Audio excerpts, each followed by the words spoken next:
Hello' everyone. Boil মাটিতলা আলু, জলকীয়া, নহৰু, অলপ পিঁয়াজ আৰু শুকান জলকীয়া দেখিলেনে এইখিনি ফুটাই ল'লোঁ। অলপ ফুটাই দি এয়া শ'ল মাছ বুলি যে কয়, শ'ল মাছ এইখিনি মায়ে ৰান্ধি আছে। মোৰ মায়ে আহিছিল, জোৱাইৰ বোলে এইখিনি প্ৰিয় খাদ্য। চ' হালধি দিলে আৰু জিৰাৰ গুড়ি, ধনিয়াৰ গুড়ি,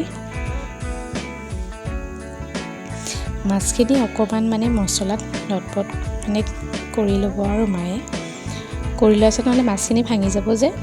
এয়া সেইখিনিতে আকৌ কেঁচা জলকীয়া কেইটামান দি এই বইল কৰি লৈছে মাটিতলৰ